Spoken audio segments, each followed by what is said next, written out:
Hello, today we will look at passive voice, but to start, we'll analyze an active sentence. The sentence is, my mother wrote a letter.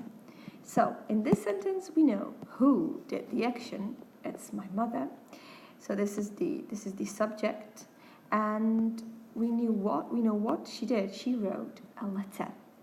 Now, if you want to change the active sentence into a passive one, you have to swap the position of some of the elements of the sentence. The first thing you have to do is to take the object of the sentence, which is a letter in this case, and it will become the subject. So we will have a letter, and then other changes must be done. Now the next thing you have to do is to have a look at the verb. Now the verb wrote in this case is in past simple. In a passive sentence, you will always have the verb to be.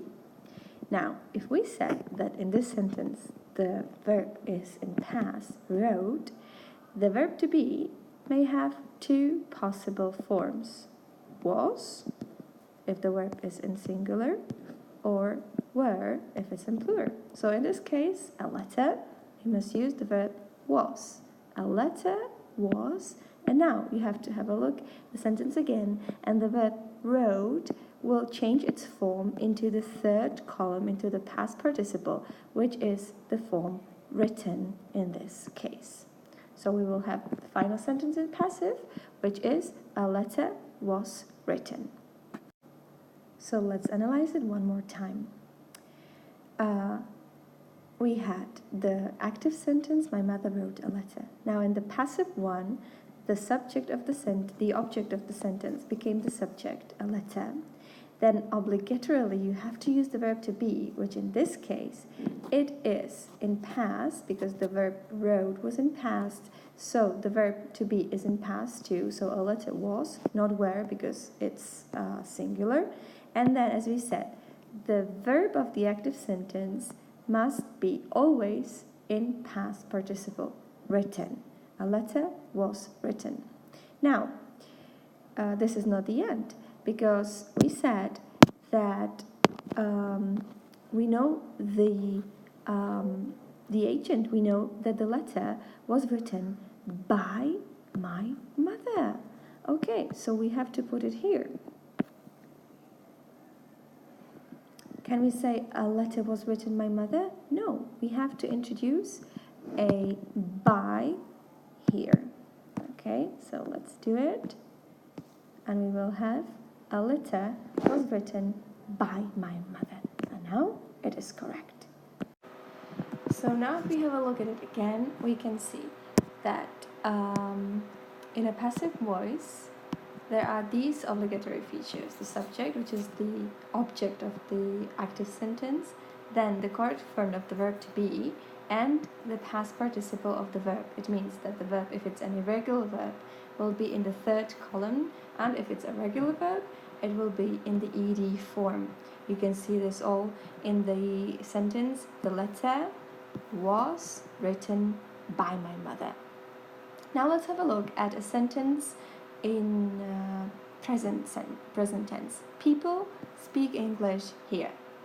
Okay, so first you have a look that the verb speak is in present. Okay, so there's difference from the original sentence that there was my mother wrote the letter. Now we have the sentence in present. The people speak English here.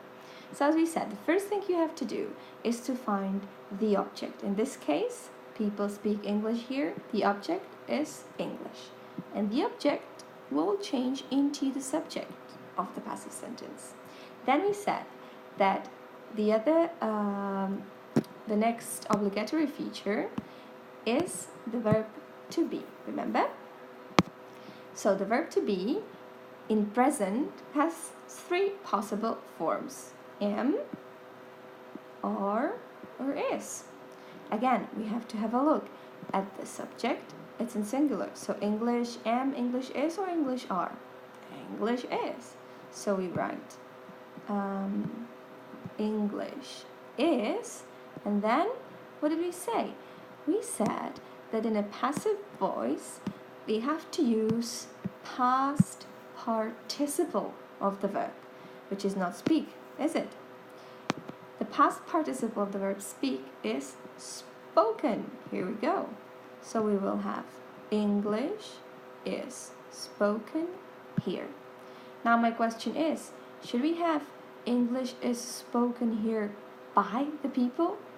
No, in this case, we wouldn't say English is spoken here by the people. We would just say English is spoken here, because people is something indefinite. We don't know who people are, so we do not express it. This is the difference from the letter was written by my mother, who is somebody definite, but people is somebody indefinite, so we will just say English is spoken here. So let's sum it up again. This is the structure you always have to keep in mind, that the passive sentence has these obligatory features. Let me show you. It is again, as I said, the subject, the correct form of the verb to be, and the past participle of the verb. If the sentence isn't present, like for example, they break a window, the verb to be can have three possible forms: am, is, or are.